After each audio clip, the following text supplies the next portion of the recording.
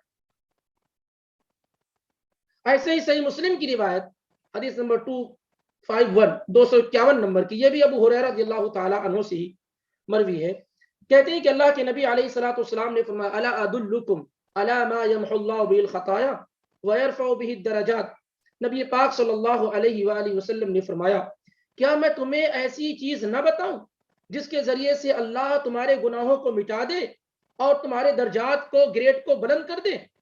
صحابہ نے کہا اللہ کے نبی ضرور بتائیے صلی اللہ علیہ وسلم۔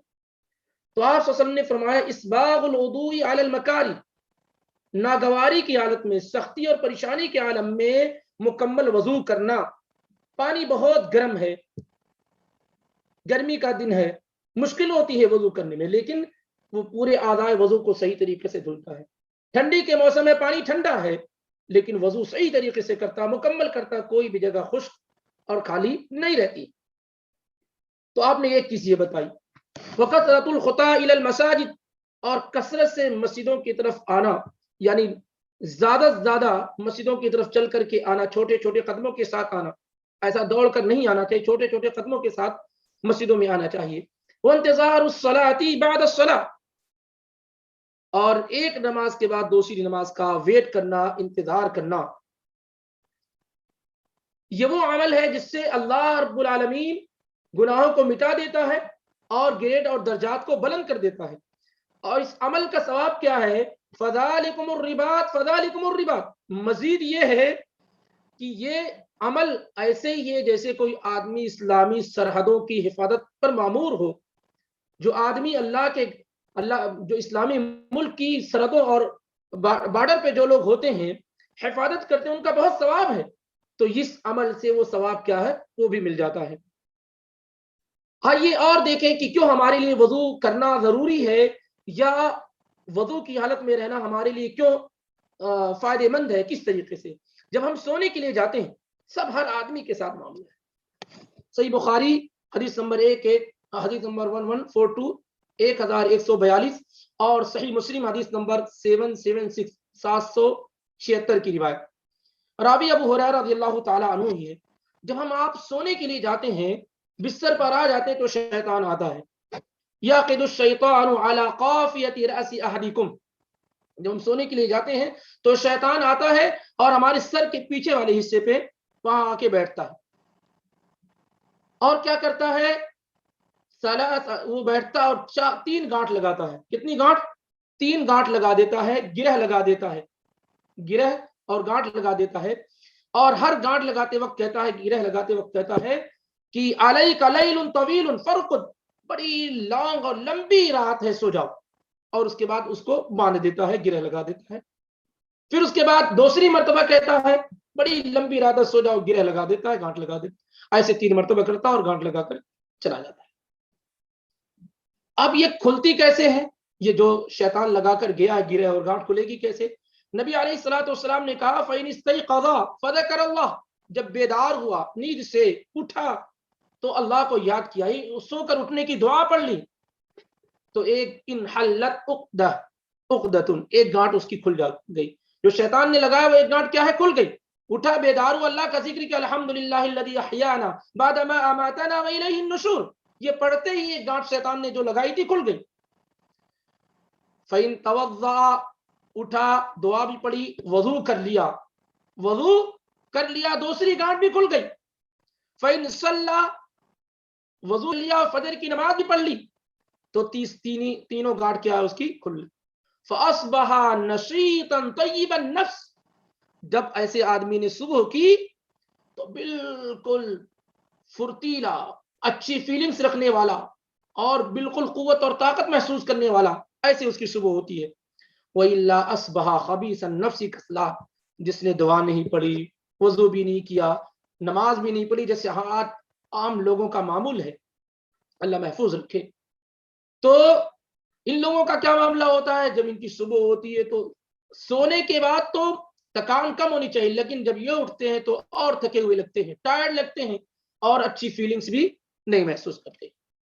اسی لیے بخاری حدیث نمبر 3270 اور مسلم میں حدیث نمبر 774 774 کی روایت عبداللہ ابن مسعود رضی اللہ تعالی عنہ سے کہ ذکر عند رسول اللہ صلی اللہ علیہ وسلم رجل نام لیلہ حتی اصبح.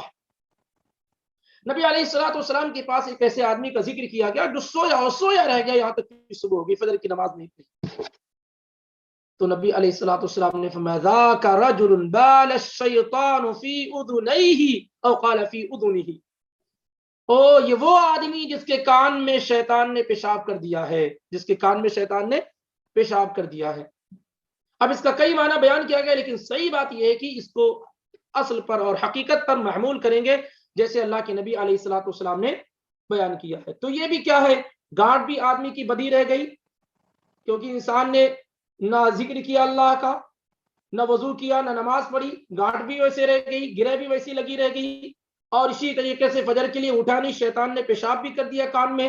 اب ظاہر سی بات ہے ایسا شخص کون سا ریولیوشن اور انقلاب پیدا کر سکتا ہے، اور اس طریقے سے سستی اور غفلتی کیا ہے اس کا مقدر ہوتی ہے. المہم تو یہ گویا کہ وضو کیا ہے، کس قدر فائدے کی چیز ہے. شیطان جو گانٹ لگائے ہوتا ہے، جو گرہ لگائے ہوتا ہے، وہ وضو سے ایک گانٹ کیا ہے کھل جاتی ہے. ایسے ہی جو لوگ عادی ہیں، عادت جن کی ہے کہ وہ وضو کے ساتھ اور ذکر و اذکار کے ساتھ سوتے ہیں، یہ بڑے خوش نصیب لوگ ہوتے ہیں. جو وضو بنا کر کے، وضو کر کے اور اسی طریقے سے دعا وغیرہ پڑھ کر کے سوتے ہیں، یہ بڑے خوش نصیب لوگ ہوتے ہیں. معاذ ابن جبل رضی اللہ تعالی عنہ کی روایت سنن ابو داؤد حدیث نمبر 5042 5042، اور اسی طریقے سے مسند احمد کے اندر حدیث نمبر 22092 22092، اور ابن ماجہ میں بھی روایت موجود ہے 3881 3881 میں کہ اللہ کے نبی علیہ الصلوۃ والسلام نے فرمایا ما من مسلم یبیت علی ذکر طاہرہ، کوئی مسلمان آدمی جو رات میں اللہ کا ذکر کر کے اور وضو کر کے سوتا ہے، وضو کر کے اور اللہ کا ذکر کر کے سوتا ہے، رات گزارتا ہے، فیتعار من اللیل، رات کے کسی حصے میں اس کی نیند کھل جاتی ہے، بیدار ہو جاتا ہے، فیسأل اللہ خیرا من الدنیا والآخرہ، اور ہاتھ اٹھا کر کے اللہ سے دنیا اور آخرت کی بھلائی طلب کرتا ہے، الا آتاہ ایاہ، تو اللہ تعالیٰ اسے وہ بھلائی دے دیتا ہے. گویا کہ ذکر و اذکار کر کے اور وضو کر کے سونا اور رات کے کسی حصے میں انسان کا بیدار ہو جانا اور اللہ کی بارگاہ میں دعا کر لینا، یہ قبولیت کا وقت، یہ وہ عمل ہے جس سے دعائیں قبول ہوتی ہیں. تو یہ بھی بڑے فائدے کا سودا ہے کہ آدمی ذکر و اذکار اور وضو کر کے سوئے اور رات کے کسی حصے میں اگر وہ بیدار ہو جائے تو اللہ رب العالمین سے دنیا اور آخرت کی بھلائی طلب کرتا ہے تو اللہ تعالیٰ اسے کیا ہے نواز دیتا ہے، اللہ تعالیٰ اسے نواز دیتا. اور اللہ کے نبی علیہ الصلوۃ والسلام کی عادت کریمہ بھی تھی، بخاری وغیرہ اور مسلم میں روایت موجود ہے برا ابن عازب رضی اللہ تعالیٰ عنہ سے کہ آپ صلی اللہ علیہ وسلم نے فرمایا اذا آتیت مضجعک، جب تم اپنے بستر پر آؤ، فتوضا وضوءک للصلاۃ، تو جیسے نماز کے لیے وضو کرتے ہو ایسے ہی وضو کر کے سو. یہ بڑا بہترین عمل، اللہ تعالیٰ ہم تمام لوگوں کو توفیق عطا فرمائے. اس سے شیطان کے خدشات اور اس کے حملے اور برے خیالات، یہ ساری کی ساری چیزوں سے انسان کیا ہے محفوظ ہو جاتا ہے اگر وہ رات میں وضو کر کے سوتا ہے. اور یہ عام چیز نہیں ہے وضو کرنا، تو اللہ کے نبی علیہ الصلوۃ والسلام نے ایمان والوں کا سمبل، مومنوں کا سمبل، نشانی اور علامت قرار دیا ہے. یعنی باوضو رہنا یہ کیا ہے، ایمان والوں کی نشانی ہے، پہچان ہے. نبی علیہ الصلوۃ والسلام نے کہا، سنن ابن ماجہ کی روایت ہے حدیث نمبر 277 277، اور مسند احمد میں بھی روایت موجود ہے حدیث نمبر 22436 میں 22436 کی. صحابی ہیں ثوبان رضی اللہ تعالیٰ عنہ جو اللہ کے نبی علیہ الصلوۃ والسلام کے آزاد کردہ غلام ہیں. وہ کہتے ہیں کہ اللہ کے نبی علیہ الصلوۃ والسلام نے فرمایا وَاعْلَمُوا أَنَّ خَيْرَ أَعْمَالِكُمْ الصَّلَاةُ، جان لو کہ تمہارے عمل میں سب سے بہترین عمل صلاح نماز ہے. آدمی کوئی بھی عمل کرتا ہے نماز سے بہتر عمل نہیں ہو سکتا، سب سے بہترین عمل نماز. اور آگے کیا کہا آپ نے، وَلَا يُحَافِظُ عَلَى الْوُضُوءِ إِلَّا مُؤْمِنٌ، اور وضو پر محافظت، ہمیشگی، کنٹینیوٹی صرف مومن آدمی ہی کر پاتا ہے. یعنی جو باوضو رہنا ہے یا اکثر اوقات میں باوضو رہنا، وضو کے ساتھ رہنا، یہ ایمان والوں کے علاوہ، پکے مومن کے علاوہ کسی اور کے بس کی بات نہیں ہوتی ہے، کسی اور کے بس کی بات نہیں ہوتی ہے۔ ایسے ہی اللہ کے نبی علیہ السلام، وضو آدمی جب بھی بنائے، جیسے جس وقت وضو ٹوٹ جائے اس کا اور وضو بنائے، اور وضو کے بعد جو سنت الوضو ہے، وضو کی سنت یا وضو بنانے کے بعد جو نماز پڑھنا ہے، یہ بھی بہت ثواب کا کام ہے۔ بلال ابن ابی رباح الحبشی رضی اللہ تعالیٰ عنہ، جو مشہور اور اعلیٰ درجے کے صحابی، جنتی صحابی ہیں، تو اللہ کے نبی علیہ الصلوۃ والسلام نے ان سے کہا، فجر کے سے کچھ پہلے کی بات یا فجر کے وقت کہا ان سے۔ ابو ہریرہ رضی اللہ تعالیٰ عنہ کی روایت ہے، بخاری کے اندر موجود ہے، حدیث نمبر 1149 1149 کی روایت ہے کہ ان نبی صلی اللہ علیہ وسلم قال لبلال عند صلاة الفجر، نبی علیہ الصلوۃ والسلام نے فجر کے وقت بلال سے کہا، یا بلال حدثنی بارجا عمل عملته فی الاسلام، اسلام میں جو سب سے زیادہ امید والا عمل جو تم نے کیا، کہ سب سے زیادہ اللہ سے امید ہے کہ اس عمل کی وجہ سے اللہ تمہیں بخش دے گا، تمہیں جنت دے دے گا، اس عمل کو بتاؤ۔ فإنی سمعت دفن علیک بین یدی فی الجنہ، کہ میں نے تمہارے چپلوں کی، جوتوں کی آہٹ اور آواز کو جو ہے، ساؤنڈ کو ہے، اپنے سامنے محسوس کیا، سنا ہے۔ آپ نے رات میں خواب دیکھا اور آپ دیکھ رہے ہیں کہ بلال جنت کے اندر جو ہے، آپ ان کے چپلوں کی اور ان کی آہٹ کی آواز کو سن رہے ہیں۔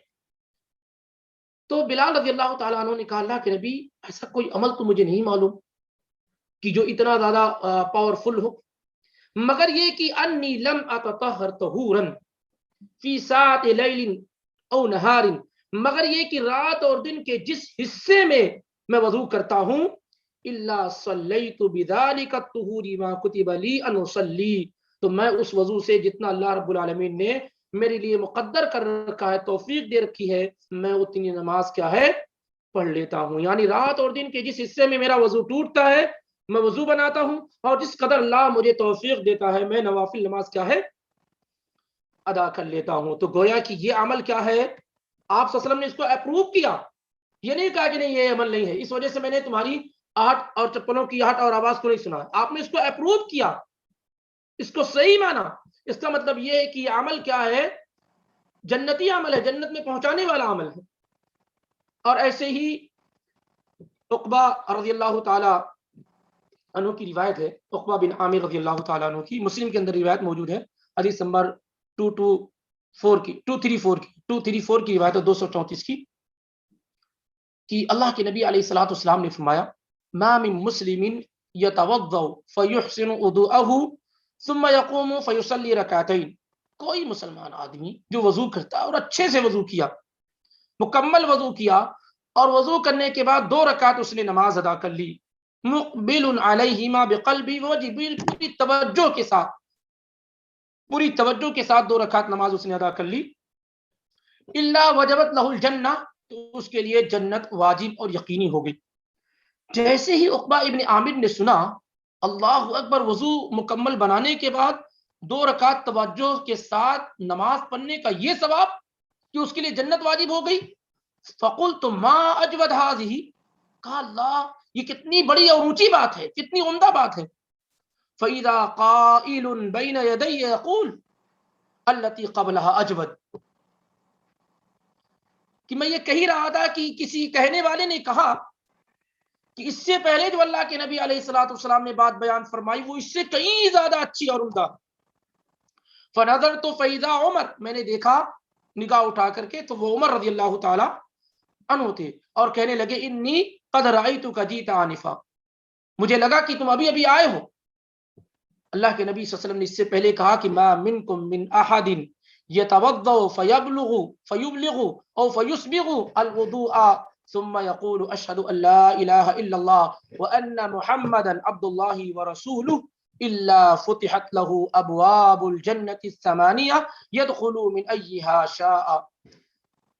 عمر رضی اللہ تعالیٰ عنہ نے کہا، اس سے پہلے اللہ کے نبی علیہ الصلوۃ والسلام نے فرمایا کہ جو تم میں سے جو شخص وضو کرے اور مکمل وضو کرے، صحیح طریقے سے وضو کرے، اور وضو سے فارغ ہونے کے بعد یہ دعا پڑھ لے، اشہد ان لا الہ الا اللہ وان محمدا عبد اللہ ورسولہ، یہ دعا پڑھ لے، الا فتحت لہ ابواب الجنت الثمانیہ، اس کے لیے جنت کے 8 دروازے کھول دیے جاتے ہیں، یدخل من ایہا شاء، وہ جس دروازے سے چاہے داخل ہو جائے، وہ جس دروازے سے چاہے داخل ہو جائے۔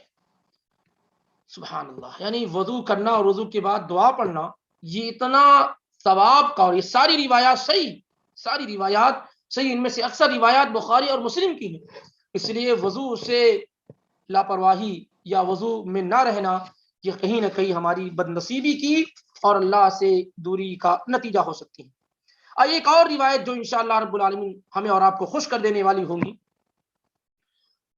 وہ روایت ہے ابو ہریرہ رضی اللہ تعالیٰ عنہ سے، صحیح مسلم کے اندر حدیث نمبر 249 249 نمبر کی روایت ہے کہ ان رسول اللہ صلی اللہ علیہ وسلم اتا المقبرہ، اللہ کے نبی علیہ الصلوۃ والسلام قبرستان آئے، فقال السلام علیکم دار قوم مؤمنین وإنا ان شاء اللہ بکم لاحقون، آپ نے اہل قبرستان سے سلام عرض کیا اور کہا کہ ہم بھی تم سے ملنے ان قریب ملنے والے ہیں، وددت انا قد رأینا اخواننا، اے کاش کہ میں نے اپنے بھائیوں کو دیکھ لیا ہوتا یا دیکھ لیتا، تو صحابہ نے کہا ولسنا اخوانک یا رسول اللہ، اے اللہ کے رسول کیا ہم آپ کے بھائی نہیں ہیں؟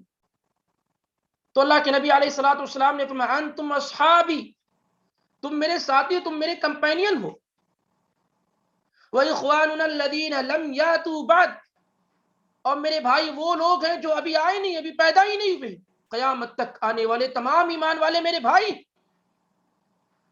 فوراً صحابہ نے سوال کیا کیف تعرف من لم یاتی بعد، کیف تعرف من لم یاتی بعد من امتک، اے اللہ کے پیغمبر قیامت کے دن تو بہت ساری امتیں ہوں گی، آپ نے ہمیں تو دیکھ لیا، ہمیں پہچان لیں گے، میں عمر ہوں، عثمان، علی، فلاں فلاں ہوں، قیامت تک آنے والے تمام ایمان والوں کو آپ کیسے جانیں گے حشر کے میدان میں کہ میری امت کے لوگ ہیں؟ وہاں تو موسیٰ، عیسیٰ اور ابراہیم، اسماعیل، اسحاق، یعقوب سارے لوگوں کی امتیں ہوں گی، کیسے آپ جانیں گے؟ تو اللہ کے نبی علیہ الصلوۃ والسلام نے فرمایا ارأیت لو ان رجلا له خیل غر محجلۃ بین ظہری خیل دہم بہم الا یعرف خیلہ، یہ بتاؤ کہ جو اس آدمی کا گھوڑا چہرہ اس کا چمک رہا ہو، اس کے پیر چمک رہے ہوں، ان گھوڑوں کے درمیان جو کالے کلوٹے گھوڑے ہیں، اگر ان میں اپنا یہ چمکتا ہوا گھوڑا ڈال دے تو کیا اپنے گھوڑوں کو نہیں پہچانے گا؟ تو صحابہ نے کہا اللہ کے نبی ضرور پہچان لے گا۔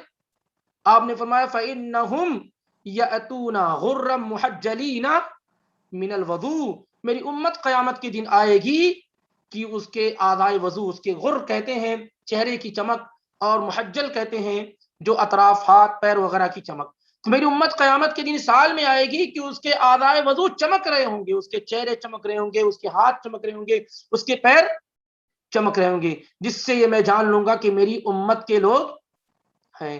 یہ خصوصیت کسی اور دوسری امتی کو نصیب نہیں ہوگی، یہ خصوصیت صرف اور صرف امت محمدیہ کو ملے گی کہ قیامت کے دن ان کے اعضائے وضو چمک اور دمک رہے ہوں گے۔ بہرحال اس طریقے سے یہ چند روایات آپ کے سامنے صرف اس وجہ سے پیش کی گئیں تاکہ ہم اور آپ باب الوضو انشاءاللہ اس میں داخل ہونے میں سے چند روایات آئیں گی بھی یہ سمجھ لیں کہ صحیح طریقے سے وضو بنانا یہ کتنا ضروری ہے کہ نماز اس پہ ڈیپینڈ ہے، اگر وضو درست نہیں تو نماز درست نہیں۔ دوسرے یہ ہے کہ وضو کی حالت میں رہنا اور وضو کی حالت میں سونا یہ سب جو ہے کس قدر خیر اور بھلائی کا معاملہ ہے، ایسا نہ ہو کہ بہت ایزی اور آسان عبادت ہے ہمارے اور آپ کے لیے، اور اسے نہ کرنے کی وجہ سے بہت سارے ثواب سے ہم اور آپ کیا ہے محروم ہو جائے۔ آئیے ابھی انشاءاللہ رب العالمین یہ روایات پڑھتے ہیں۔ سب سے پہلی روایت ہے ابو ہریرہ رضی اللہ تعالیٰ عنہ سے مسواک کے متعلق کہ وضو کے وقت مسواک کرنے کا کیا حکم ہے۔ آپ میں سے اگر کوئی پڑھنا چاہے تو پڑھیں۔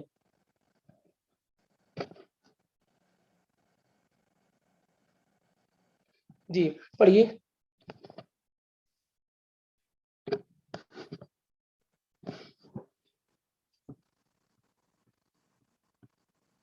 عادل مائک اوپن کر دیجئے۔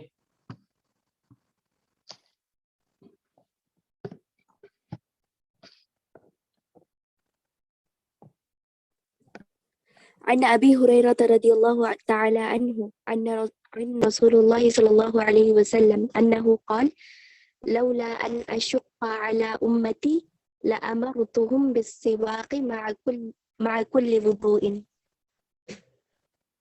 أخرجه مالك وأحمد والنسائي وصححه ابن خزيمة وذكره البخاري تعليقا. جزاک اللہ خیر.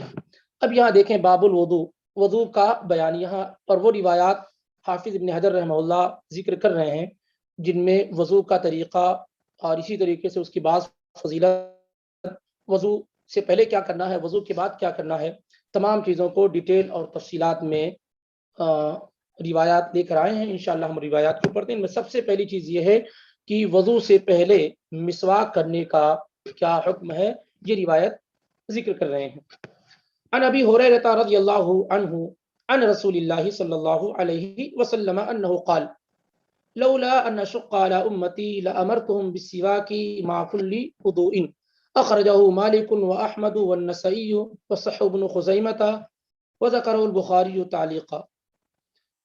ابو ہریرہ رضی اللہ تعالی عنہ سے روایت ہے اور وہ اللہ کے رسول صلی اللہ علیہ وسلم سے روایت کرتے ہیں انہ قال کہ اللہ کے رسول صلی اللہ علیہ وسلم نے فرمایا، بے شک اللہ کے رسول صلی اللہ علیہ وسلم نے فرمایا لولا ان اشق علی امتی، اگر میری امت پر مشقت نہ ہوتی، میری امت پر مشکل نہ ہوتا. کیا مشکل نہیں ہوتا؟ مسواک کرنا. لامرتهم بالسواک مع كل وضوء، تو میں انہیں ہر وضو کے وقت، ہر وضو کے ساتھ مسواک کا حکم دیتا. یعنی یہ عمل اگر میری امت کے لیے مشکل نہ ہوتا کہ ہر وضو کے لیے مسواک کرنا ایک مشکل چیز ہے، آپ فرماتے ہیں اگر یہ میری امت کے لیے مشکل نہ ہوتا تو میں انہیں ہر وضو کے ساتھ مسواک کرنے کا حکم دیتا. اس حدیث کو روایت کیا ہے امام مالک نے موطا کے اندر، ان کی کتاب موطا ہے، اور سب سے صحیح کتاب بخاری اور مسلم سے پہلے موطا ہی ہے. موطا بہت سارے لوگوں نے لکھی ہے، ان میں ایک ابو حنیفہ رحمہ اللہ کے شاگرد امام محمد بن حسن الشیبانی ہیں، 189 ہجری میں ان کی وفات ہوئی، انہوں نے بھی موطا لکھی، لیکن جو موطا مشہور ہے، معروف ہے، وہ امام مالک کی موطا ہے.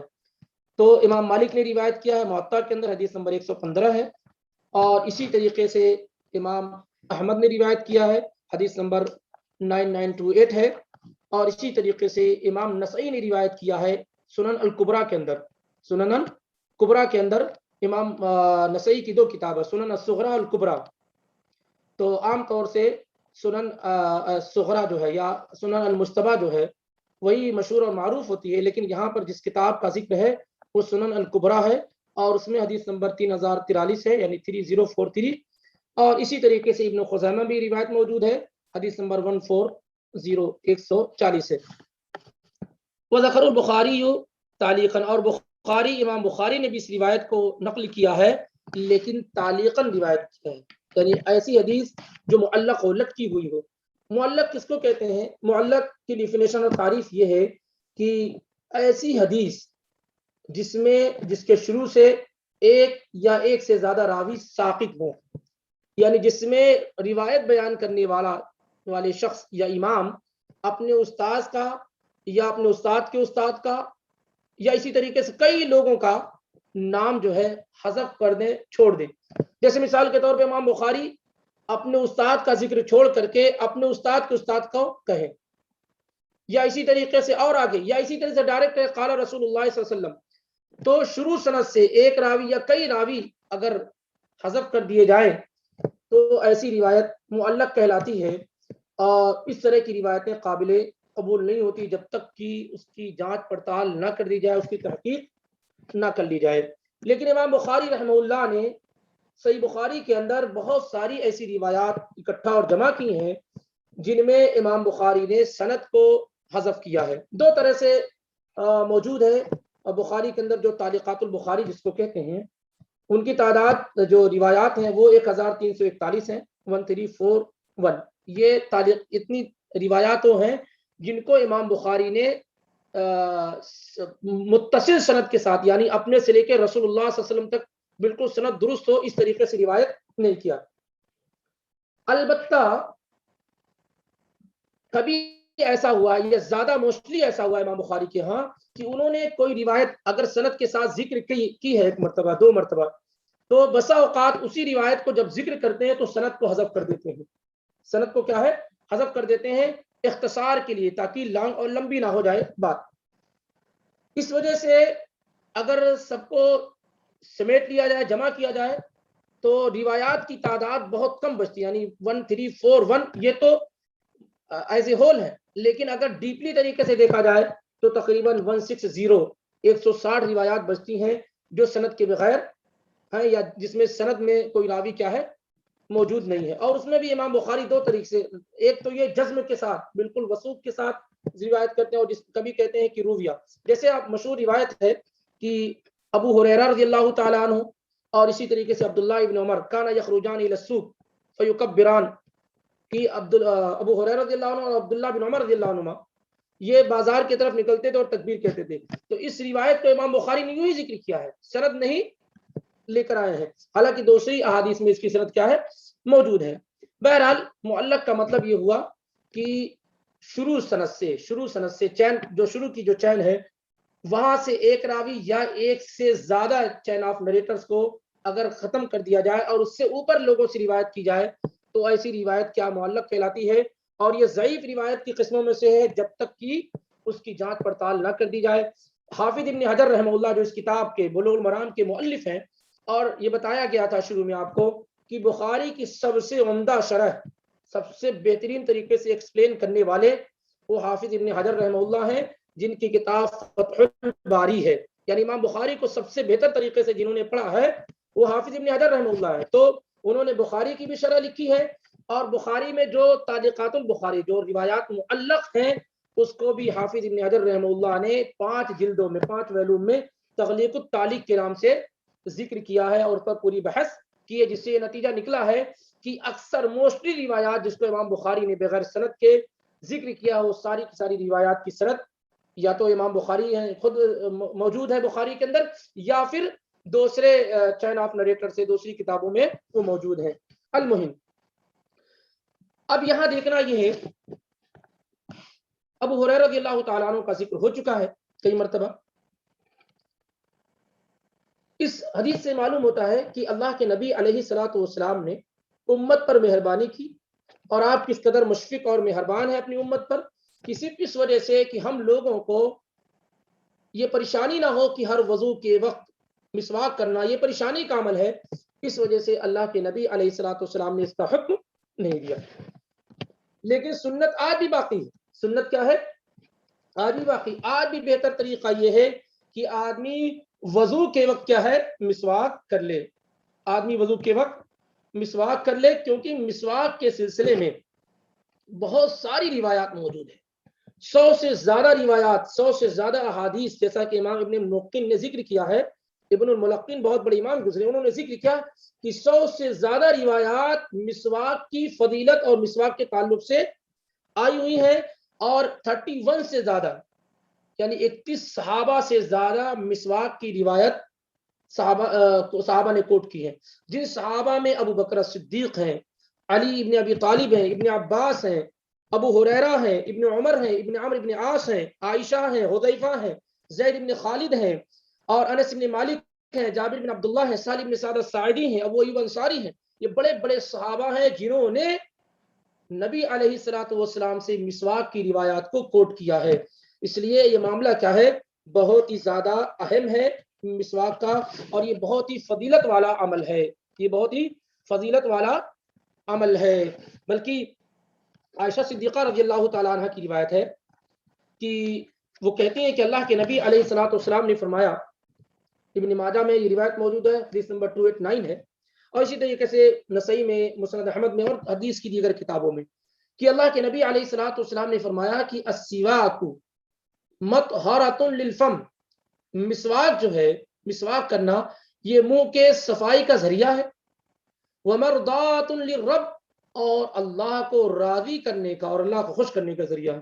یعنی مسواک کرنے کے 2 اہم بینیفٹس، ایک تو خود اپنا منہ صاف رہتا ہے اور اچھی فیلنگز آتی ہے، دوسرے یہ ہے کہ ہمیں اور آپ کو بنانے والا جو رب ہے وہ بھی مسواک سے کیا ہے راضی اور خوش ہو جاتا ہے، راضی اور خوش ہو جاتا ہے۔ اس وجہ سے مسواک کیا ہے، یہ بہترین عمل ہے۔ یہاں پر یہ ذکر کیا گیا ہے کہ ہر نماز کے وقت، جیسا ہر وضو کے وقت، اور بخاری اور مسلم کی روایت میں، بخاری کی روایت میں یہ ہے کہ اگر میری امت کے لیے مشکل نہ ہوتا لَأَمَرْتُهُمْ بِالسِّوَاكِ عِنْدَ كُلِّ صَلَاةٍ، یہاں وضو ہے، وہاں نماز کا ذکر ہے بخاری کے اندر، تو میں ہر نماز کے وقت کیا ہے مسواک کا حکم دیتا۔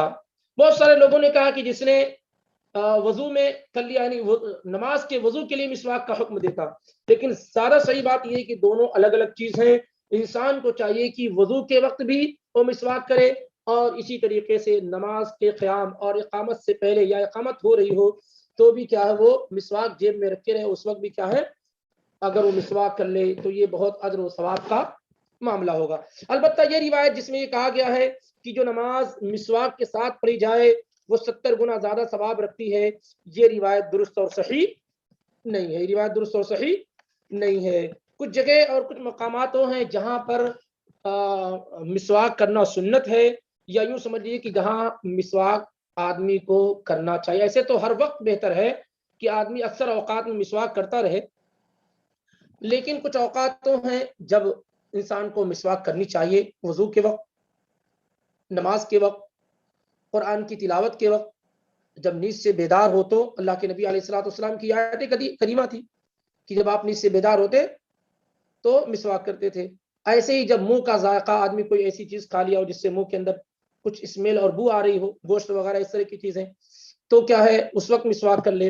اور ایسے ہی مقداد ابن شریح کہتے ہیں کہ میں نے عائشہ صدیقہ رضی اللہ تعالیٰ عنہ سے پوچھا کہ بِأَيِّ شَيْءٍ كَانَ يَبْدَأُ النَّبِيُّ صلی اللہ علیہ وسلم اذا دخل فی بیتہ، اللہ کے نبی علیہ الصلوۃ والسلام جب گھر میں داخل ہوتے تو سب سے پہلا کیا عمل کرتے تھے، کون سا کام کرتے تھے؟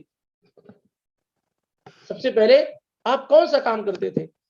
تو عائشہ صدیقہ رضی اللہ تعالی عنہا نے فرمایا کہ بالسواک، سب سے پہلے آپ کیا ہے مسواک کرتے تھے۔ تو آپ جب گھر میں داخل ہوتے تو اس وقت بھی کیا ہے آپ مسواک کرتے تھے۔ بہرحال اس کے علاوہ بہت ساری اس کی فضیلت ہیں، ان مقامات پر خاص طور سے وضو کے وقت، نماز کے وقت، نیند سے بیدار ہوتے وقت، اور قرآن کی تلاوت کے وقت، اور اسی طریقے سے جب منہ کا ذائقہ اس میں بدلنا ہو، یعنی اسمیل وغیرہ آ رہی ہو، یا کوئی ایسی چیز کھا لیا ہو بندہ جس سے پیاز وغیرہ ہے، لہسن وغیرہ ہے، اس طرح کی چیزیں، تو ایسے موقع پر مسواک کرنی چاہیے۔ گھر میں جب داخل ہو اس وقت بھی کیا ہے مسواک کرنی چاہیے۔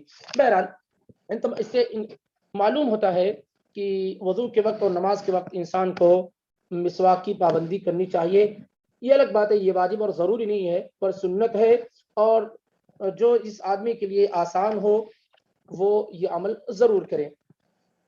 اور مسواک کے لیے بات معلوم ہونی چاہیے کہ ضرور نہیں کہ کوئی خاص کوئی بھی درخت کی لکڑی جو نرم ہو، جس کے کوئی نقصان نہ ہو یا فائدہ ہو اس کا، اس طریقے سے جیسے یہاں الگ ہے اپنے پاس الگ ہے، تو کوئی بھی لکڑی استعمال کی جا سکتی جو منہ کی صفائی کا ذریعہ ہو، ضروری نہیں کہ پرٹیکولر کوئی ایک چیز، بلکہ سواک ہر اس چیز کو کہتے ہیں جس سے منہ کی صفائی کی جائے۔ اسی وجہ سے ٹوتھ پیسٹ وغیرہ کو بھی کیا ہے، برش وغیرہ کو بھی مسواک کہا جا سکتا ہے، اس میں کوئی حرج نہیں، الا یہ کہ وہ جو ہے عام حالات میں سو کر اٹھنے کے بعد تو مناسب ہے یا دوسرے، لیکن یہ کہ مسجد وغیرہ میں یا وضو کے وقت ایک وہ ٹف کام ہوگا تو لکڑی کی مسواک زیادہ مناسب ہوگی۔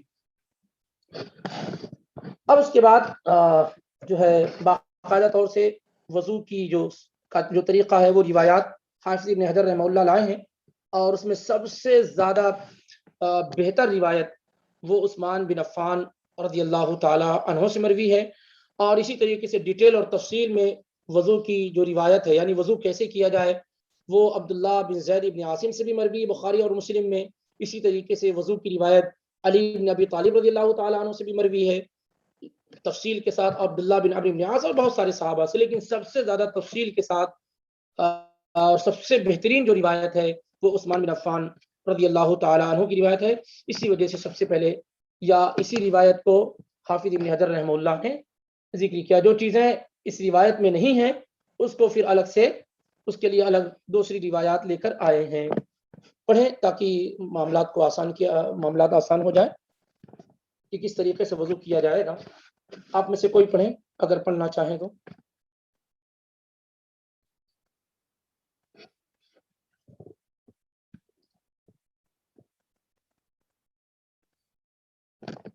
ٹھیک ہے، دیکھیں وعن حمران مولا عثمان رضی اللہ تعالی عنہ ان عثمان دعا بوضوء فغسل كفيه 3 مرات ثم تمضمض واستنشق ثم غسل وجهه 3 مرات ثم غسل يده اليمنى إلى المرفق 3 مرات ثم اليسرى مثل ذلك ثم مسح برأسه ثم غسل رجله اليمنى إلى الكعبين 3 مرات ثم اليسرى مثل ذلك ثم قال رأيت رسول الله صلى الله عليه وسلم توضأ نحو وضوء هذا متفق علیہ. یہ روایت دیکھیں عثمان بن عفان رضی اللہ تعالی عنہ سے. حمران یہ عثمان رضی اللہ تعالی عنہ کے آزاد کردہ غلام ہیں اور تابعین میں آپ کا شمار ہوتا ہے. 75 ہجری میں آپ کی وفات ہوئی. وہ کہتے ہیں یا ان سے روایت ہے عثمان رضی اللہ تعالی عنہ نے پانی منگایا. عثمان رضی اللہ تعالی عنہ کا ذکر پہلی مرتبہ ہو رہا ہے. بہت معروف صحابی ہیں, بہت ہی اعلیٰ اور اونچے درجے کے صحابی, امیر المومنین ہیں, خلیفۃ المسلمین ہیں اور شروع میں اسلام لانے والوں میں سے ہیں. ابو بکر صدیق رضی اللہ تعالی عنہ کی دعوت سے جن صحابہ نے اسلام قبول کیا ان میں عثمان بن عفان رضی اللہ تعالی عنہ بھی ہیں. 2 ہجرت کرنے والوں میں ہیں. یہ بڑی فضیلت کی بات ہے کہ ایک ہجرت انہوں نے حبشہ کی طرف کی, ایتھوپیا, اور دوسری ہجرت مدینے کے لیے. نبی علیہ الصلوۃ والسلام نے 2 بیٹیاں آپ کو دی, ایک رقیہ ان کی وفات کے بعد, ام کلثوم, اور آپ نے کہا تھا لو کان عندی ابنۃ ثالثہ لزوجتک ایاھا, اگر میرے پاس اور بھی بیٹیاں ہوتی, تیسری بیٹی ہوتی تو میں اسے بھی تمہاری زوجیت میں اور تمہاری نکاح میں دے دیتا. جب ام کلثوم کا نکاح ہوا سن 9 ہجری کے اندر, نبی علیہ الصلوۃ والسلام نے انہیں دنیائی میں جنت کی بشارت دی اور بیعت رضوان جو ہے وہ انہی کے نام پہ قائم کی گئی. جب یہ شور ہو گیا کہ عثمان رضی اللہ تعالیٰ عنہ شہید کر دیے گئے ہیں تو اللہ کے نبی علیہ الصلوۃ والسلام نے صحابہ کو اکٹھا کیا اور بیعت کی کہ ہم عثمان رضی اللہ تعالیٰ عنہ کے خون کا بدلہ لیں گے. عمر رضی اللہ تعالیٰ عنہ کی شہادت کے بعد 1 محرم 24 ہجری کو آپ شورا کے مشورے سے, ان کے ایڈوائس سے آپ کو خلیفۃ المسلمین بنایا گیا اور سن 35 ہجری میں 35 ہجری میں ذی الحجہ کا مہینہ 18 تاریخ جمعہ کا دن عصر کے وقت آپ رضی اللہ تعالی عنہ نے کو کچھ لوگوں کے ذریعے شہادت نصیب ہوئی اور بقیع الغرقد میں آپ کی قبر ہے, مشہور اور معروف ہے. اور اسلام کی خاطر انہوں نے اپنا بہت زیادہ مال جو ہے اللہ کی راہ میں قربان کیا. اللہ کے نبی علیہ الصلوۃ والسلام نے انہیں بہت پہلے ہی کہا کہ آج کے بعد اگر عثمان کوئی نیک عمل نہ بھی کرے تب بھی اللہ رب العالمین انہیں جنت میں داخل کر دے گا. بہرحال اعلیٰ درجے کے صحابی ہیں. تو ان کے غلام حمران کہتے ہیں کہ عثمان رضی اللہ تعالی عنہ نے پانی منگایا. ان عثمان دعا بوضوء, انہوں نے پانی طلب کیا, وضو کا پانی طلب کیا اور وضو کر کے دکھلایا کیسے وضو کیا جائے, کیونکہ بہت ساری عبادات ایسی جس کے لیے پریکٹیکل ہونا ضروری ہے, پریکٹیکل کر کے بتایا جائے کہ کس طریقے سے. ایسا نہیں کہ ہر چیز جو ہے اورلی بتائی جائے, بلکہ بہت ساری چیزیں ایسی ہوتی ہیں جس میں پریکٹیکل کی ضرورت ہوتی ہے. ان میں جو ہے وضو ہے, نماز ہے, یہ وہ عبادات ہے جن میں پریکٹیکل بتانے سے لوگوں کو بات آسانی سے سمجھ میں آ جاتی ہے. تو عثمان رضی اللہ تعالی عنہ نے پانی منگایا, وضو کا پانی منگایا. فغسل کفی 3 مرات, پھر آپ نے اپنے دونوں کف یہ یہاں تک 3 مرتبہ دھلا دونوں کو, پہلے دائیں اس کے بعد بائیں کو, لیفٹ اور اس کے بعد پہلے رائٹ اس کے بعد لیفٹ کو 3 مرتبہ دھلا. 3 مرتبہ یہ اور 3 مرتبہ یہ یہاں تک. ثم تمضمض واستنشق واستنثر, پھر آپ نے کلی کی, منہ کے اندر پانی ڈالا اور پانی کو اندر تک آپ گھماتے رہے جیسا کہ دوسری روایات میں واضح. واستنشق, استنشاق کہتے ہیں ناک میں پانی ڈالنا اور سانس کے ذریعے سے پانی کو اندر تک لے جانا. پھر ناک میں پانی ڈال کر کے اندر تک لے گئے. واستنثر, اور پھر بائیں ہاتھ سے پانی کو باہر لے کر آئے, یعنی ناک کو صاف کیا. ثم غسل وجهه 3 مرات، یہ بھی عمل کیا ہے 3 مرتبہ کیا جائے گا. ثم غسل وجهه 3 مرات، پھر آپ نے اپنے چہرے کو 3 مرتبہ دھلا، پھر آپ نے اپنے چہرے کو 3 مرتبہ دھلا. یہ سب جو حصہ یہاں سے جہاں منابت الشعر ہے، یہاں سے جو بال اگتے ہیں، یہ سب یہاں سب یہ سب کیا ہے، یہ سب چہرے میں آتے ہیں. تو آپ نے 3 مرتبہ چہرہ دھلا. ثم غسل يده اليمنى الى المرفق 3 مرات، پھر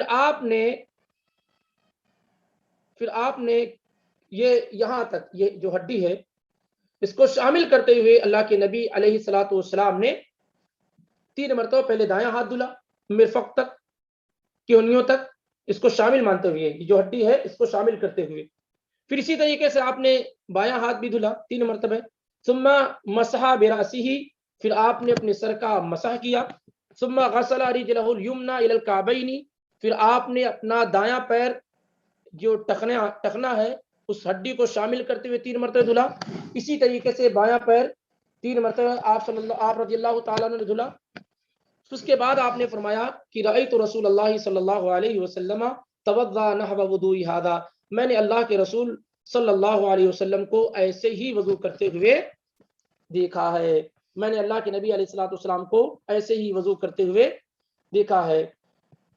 اس کے بعد آپ نے یہ بھی کہا جو حافظ ابن حجر رحمہ اللہ نے یہاں ذکر نہیں کیا ہے، پھر آپ نے کہا کہ ثم قام فرکع رکعتین، پھر جو شخص کھڑا ہوا اور 2 رکعت نماز اس نے پڑھی، لا يحدث فیہما نفسہ، جس میں اس نے نماز کے علاوہ کسی اور چیز میں غور و فکر نہیں کیا، یعنی پوری دل جمعی کے ساتھ، پوری توجہ کے ساتھ اس نے 2 رکعت نماز ادا کی. غفر له ما تقدم من ذنبه، تو اس کے پچھلے سارے چھوٹے چھوٹے گناہ کیا ہے، معاف کر دیے گئے. اس حدیث کو امام بخاری نے کتاب الوضو حدیث نمبر 159 میں یعنی 159 میں، اور امام مسلم نے کتاب الطہارہ حدیث نمبر 226 میں 226 میں ذکر کیا ہے.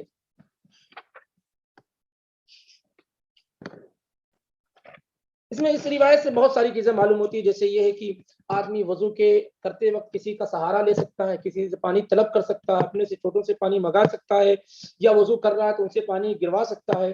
یہ ساری کی ساری چیزیں کیا ہے، اس سے معلوم ہوتی ہیں. اور وضو کا ایک طریقے سے سب سے واضح جو طریقہ ذکر کیا گیا ہے وہ حدیث عثمان بن عفان رضی اللہ تعالی عنہ میں ذکر کیا گیا ہے. اور یہاں پر یہ بھی معلوم ہو رہا ہے کہ تمام اعضائے وضو کو انہوں نے 3 مرتبہ دھلا ہے، تمام اعضائے وضو کو انہوں نے 3 مرتبہ دھلا، اور یہی سنت ہے اور اسی میں زیادہ ثواب ہے. الا یہ کہ 1 مرتبہ اور 2 مرتبہ دھلنا بھی آپ صلی اللہ علیہ وسلم ثابت ہے، بخاری اور مسلم میں. ہو سکتا ہے انشاءاللہ آگے روایت آئے یا اس پہ گفتگو ہوں گی. لیکن 3 مرتبہ سے زیادہ دھلنا جائز نہیں ہے، 3 مرتبہ سے زیادہ اعضائے وضو کو دھلنا جائز نہیں ہے. یعنی کوئی آدمی چہرہ 4 مرتبہ دھلے یا اسی طرح ہاتھ 4 مرتبہ دھلے، یہ جائز نہیں ہے. نبی علیہ الصلوۃ والسلام نے کہا ھذا الوضوء فمن زاد علی ھذا فقد اساء وتعدى وظلم، یہ وضو کا طریقہ ہے، جس نے اس پر زیادہ کیا اس نے برا کیا، ظلم کیا اور حد سے آگے بڑھ گیا، جیسا کہ نسائی وغیرہ اور ابن ماجہ وغیرہ میں یہ روایت موجود ہے. تو اس سے زیادہ کیا ہے، 3 مرتبہ سے زیادہ دھلنا یہ جائز اور درست نہیں ہے، 3 مرتبہ سے زیادہ جائز اور درست نہیں ہے. آگے کی روایت دیکھتے ہیں، کیونکہ اس میں حدیث عثمان رضی اللہ تعالیٰ عنہ میں صرف یہ بتایا گیا کہ آپ نے سر کا مسح کیا، کتنی مرتبہ کیا یہ نہیں بتایا گیا. تو علی رضی اللہ تعالیٰ عنہ کی جو حدیث آ رہی ہے اس میں یہ بتایا جا رہا ہے کہ کتنی مرتبہ آپ صلی اللہ علیہ وسلم نے وضو کی سر کا مسح کیا ہے. جی کوئی پڑھنے والا ہے آپ میں سے؟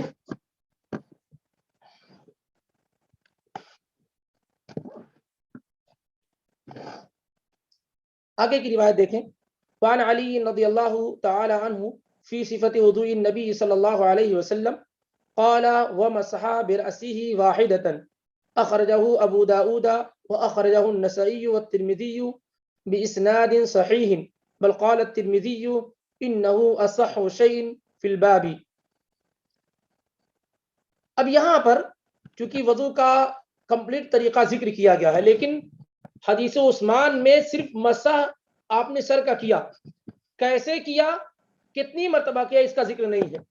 اس وجہ سے یہاں حافظ ابن حجر رحمہ اللہ وہ روایت لائے ہیں جس میں سر کے مسح کا ایک مرتبہ ذکر ہے، اور یہ بھی لمبی روایت ہے، یہ شارٹ سی وہی لائے جو جس میں سر کے مسح کا ذکر ہے۔ یہ روایت علی بن ابی طالب رضی اللہ تعالی عنہ سے آپ کا ذکر بھی پہلی مرتبہ آ رہا ہے، اس سے پہلے آپ کی کوئی روایت نہیں گزری ہے۔ آپ اللہ کے نبی علیہ الصلوۃ والسلام کے چچا کے لڑکے، آپ کے کزن، چچا زاد بھائی، اور فاطمہ رضی اللہ تعالی عنہا کے شوہر، آپ کے داماد بھی، اور اسی طریقے سے آپ کی نواسی امامہ بنت زینب، جب فاطمہ رضی اللہ تعالیٰ عنہا کی وفات ہو گئی تو اس کے بعد علی رضی اللہ تعالیٰ عنہ نے اپنی سالی یعنی زینب بنت محمد صلی اللہ علیہ وسلم کی بیٹی امامہ، جن کو لے کر اللہ کے نبی علیہ الصلوۃ والسلام نماز وغیرہ ادا کرتے تھے، ان سے نکاح فرمایا، تو کئی رشتہ بنتا ہے۔ اور یہ نبوت کے سے 10 سال پہلے اسلام قبول کیے، یعنی جب آپ نبی بنائے گئے تو وہ ان کی عمر کیا ہے، نہیں پیدا ہوئے، نبوت سے 10 سال پہلے پیدا ہوئے، یعنی جب آپ نبی بنائے گئے تو اس وقت ان کی عمر 10 سال تھی، اور اللہ کے نبی علیہ الصلوۃ والسلام نے آپ کی کفالت کی، کیونکہ آپ کے چچا ابو طالب غریب تھے، ان کے بچے زیادہ تھے۔ آپ نے اپنے چچا عباس کو کہا کہ چلتے ہیں، ابو طالب کے پاس ان کی اولاد کافی ہیں، کچھ آپ لے لیتے ہیں، ایک کو میں لے لیتا ہوں۔ تو عباس رضی اللہ تعالیٰ عنہ گئے، انہوں نے ایک بچے کو لے لیا اور ان کی پرورش کرنے لگے، اور ایک بچے علی رضی اللہ تعالیٰ عنہ کو اللہ کے نبی علیہ الصلوۃ والسلام نے لے لیا، اور یہ مکمل طور سے بچپن سے ہی اللہ کے نبی علیہ الصلوۃ والسلام کی تربیت میں رہے، تمام غزوات میں شریک رہے سوائے غزوہ تبوک کے۔ غزوہ تبوک کے موقع پر اللہ کے نبی علیہ الصلوۃ والسلام نے انہیں گھر میں چھوڑ رکھا تھا، اس وجہ سے تاکہ وہ گھر کے لوگوں کی حفاظت کریں، اور آپ نے کہا تھا اما ترضی ان تکون منی بمنزلۃ ہارون من موسیٰ الا انہ لا نبی بعدی، کیا تم اس بات سے خوش اور راضی نہیں ہو کہ تمہارا مقام میرے لیے وہی ہے جو جیسے موسیٰ علیہ الصلوۃ والسلام کے لیے ہارون تھے، مگر یہ کہ میرے بعد کوئی نبی نہیں ہے۔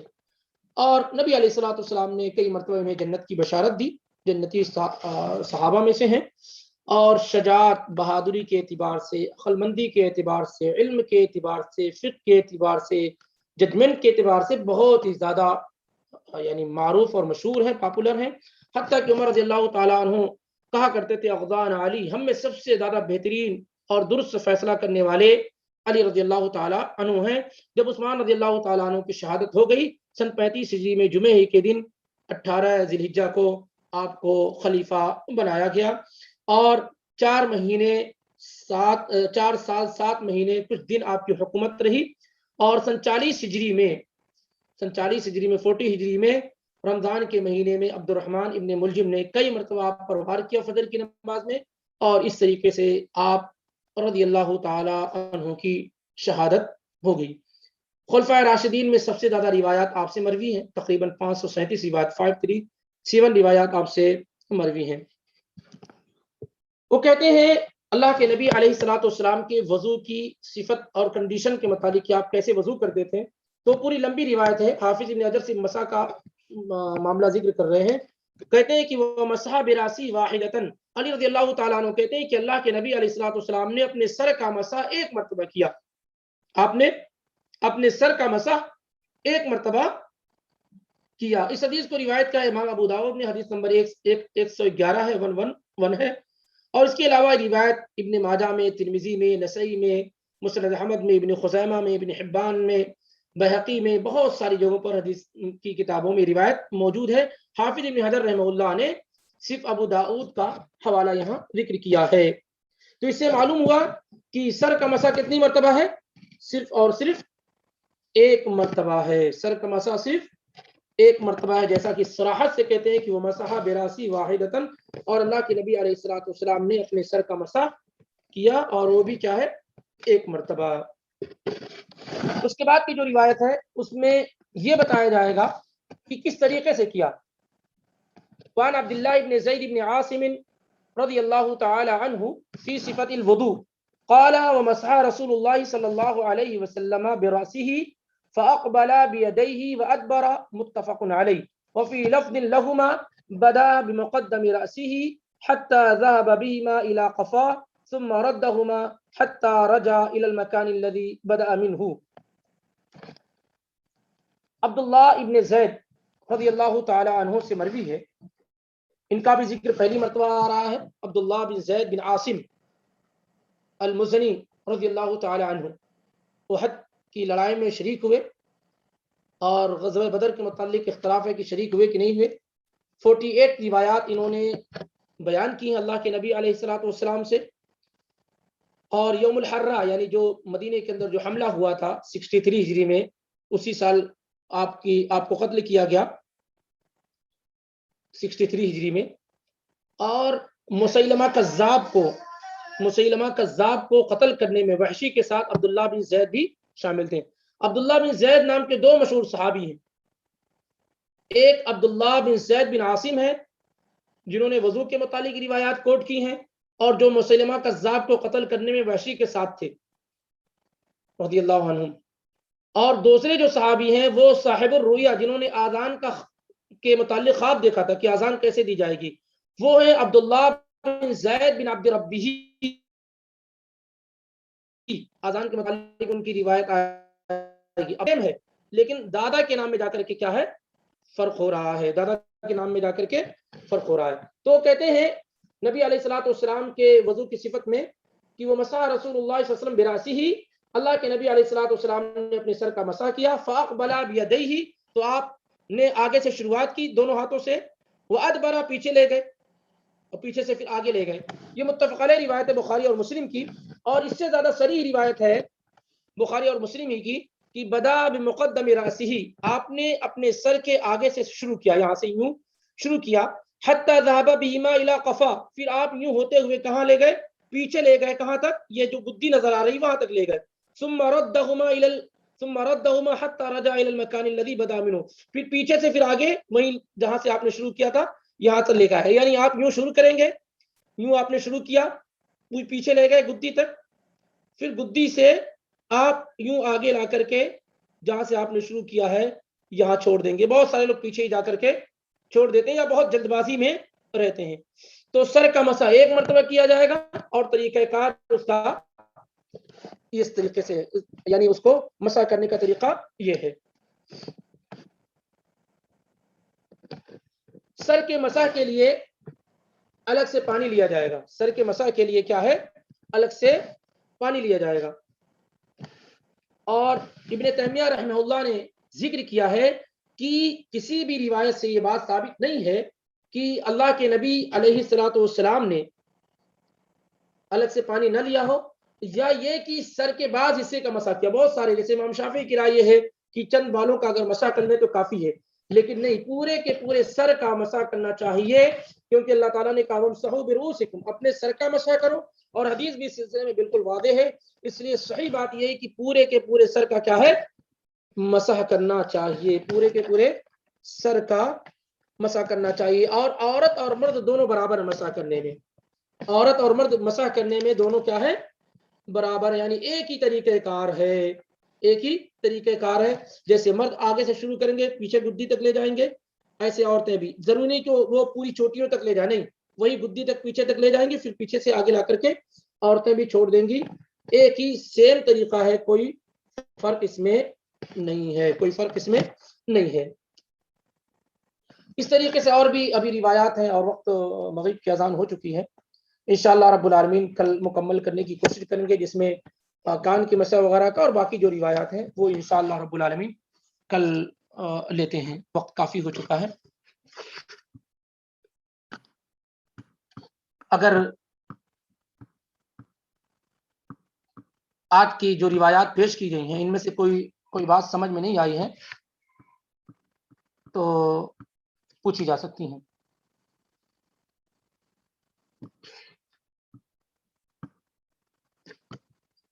دوسری بات یہ ہے کہ بہتر یہ ہے کہ ہم جو کچھ پڑھ رہے ہوں اسے اشارے میں جو چیزیں اہم ہوں اس کو لکھ لیں، اور اسی طریقے سے ہر مہینے میں ایک ہلکا سا ایک ٹیسٹ ہو جائے. اس میں ایسا نہیں کہ کسی کو پریشان کرنا مقصود ہے، اسی بہانے کچھ معلومات کیا ہے اکٹھا ہو جائیں گی. تو وہ جو اہم چیزیں ہوں گی جو بہت ضروری ہوں گی کرنا، وہ چیزیں کیا ہے سوالات میں بنائے جائیں گے، تاکہ ہمیں ہمارے پاس معلومات جو ہے اکٹھا اور جمع ہو سکیں. تو باب الوضو جب ختم ہو جائے گا باذن اللہ، تو اللہ نے چاہا تو کل کوشش کریں گے ختم ہونے کی. تو ایک ایگزام فرائیڈے کو یا اسی طرح تھرسڈے کو ہلکا سا ایک ٹیسٹ رکھ دیں گے گوگل کے ذریعے سے،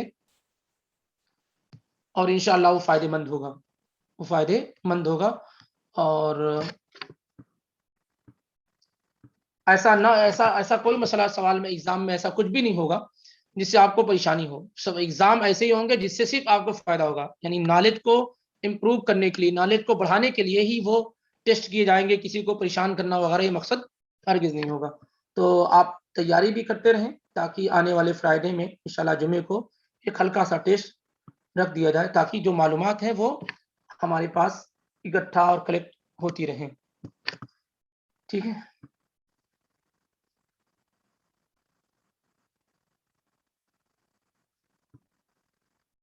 اعضائے وضو کے متعلق ابھی اصل میں بات مکمل نہیں ہوئی ہے. اعضائے وضو کو 3 مرتبہ دھلنا یہ سنت ہے، 1 مرتبہ دھلنا فرض ہے، 2 مرتبہ بھی دھل سکتے ہیں، اس پر اجماع ہے. اور اسی طریقے سے بخاری کی روایت میں یہ بھی ہے کہ آپ نے 1 مرتبہ دھلا، بخاری کی روایت میں یہ بھی ہے کہ آپ نے 2 مرتبہ دھلا، اور اکثر روایت یہ ہے کہ آپ نے اعضائے وضو کو 3 مرتبہ دھلا، سوائے مسح کے. مسح ایک ہی مرتبہ کیا جائے گا، مسح ایک ہی مرتبہ کیا جائے گا. تو انشاءاللہ صبر کریں، آگے وہ روایت آئیں گی، نہیں بھی آئیں گی تو روایت ذکر کی جائیں گی. لیکن یہ اجماع نہیں، یہ پوری روایت ہے. کیونکہ بسا اوقات اگر انسان کے پاس پانی کم ہو تو 1 مرتبہ دھل لینا اس کا کیا ہے، کافی ہے. بسم اللہ کے بغیر وضو ہو جائے گا، لیکن بسم اللہ کے ساتھ وضو کرنا چاہیے. یہ بھی روایت آئے گی انشاءاللہ. یہ بھی روایت کیا ہے، آخر میں آ رہی ہیں. وہ تھوڑی ترتیب نہیں ہے، ترتیب اس اعتبار سے نہیں ذکر کی گئی ہیں. تو وہ روایت موجود ہے بسم اللہ کی، لیکن آخر میں ہے. تو روایت آئیں گی. لیکن یہ سوال یہ ہے کہ بغیر بسم اللہ کے وضو درست ہوگا؟ بالکل درست ہوگا. آج کل کے واش روم میں وضو کر سکتے ہیں کیونکہ وہ ایریا ایک الگ ہوتا ہے اور وضو وغیرہ کرنے والا ایریا الگ ہوتا ہے، کر سکتے ہیں، کوئی مسئلہ نہیں. تاہم یہ ہے کہ اگر باہر بھی جگہ ہو تو وہ زیادہ بہتر ہے. شک کی جگہوں سے بچنے میں زیادہ فائدہ ہے.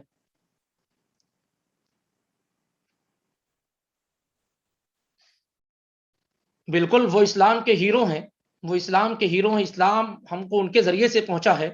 وہ اللہ کے نبی علیہ الصلوۃ والسلام، ہمیں جو اللہ کے نبی صلی اللہ علیہ وسلم سے محبت ہے یا جو آپ صلی اللہ علیہ وسلم کے متعلق ہمیں معلومات ملی وہ تو صحابہ ہی سے ملی ہیں. تو اہم جو صحابہ ہیں جو زیادہ پاپولر اور مشہور ہیں، جیسے ابو بکر ہیں، عمر ہیں، عثمان ہیں، علی ہیں، جو بڑے بڑے صحابہ ہیں، عائشہ ہیں، اسماء ہیں، نبی صلی اللہ علیہ وسلم کی بیویاں ہیں. تو ایک ہلکا سوال تو ہونا ہی چاہیے، ایک ہلکا سوال کیا ان کے متعلق آنا ہی چاہیے.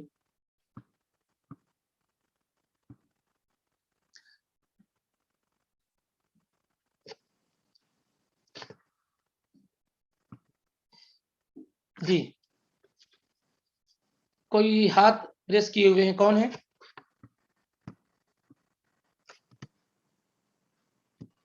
تیزی کے ساتھ کریں کیونکہ یہاں اذان ہو گئی ہے، 10 منٹ میں جماعت کھڑی ہونے والی ہے.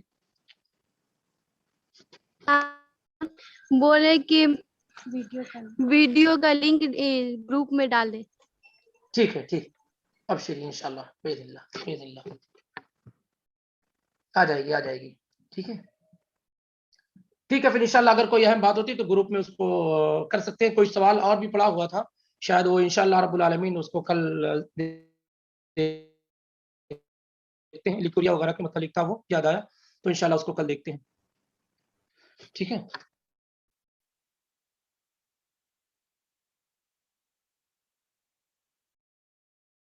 کل اس کو انشاءاللہ لے لیں گے. سبحانک اللہم و بحمدک، اشہد ان لا الہ الا انت، استغفرک و اتوب الیک.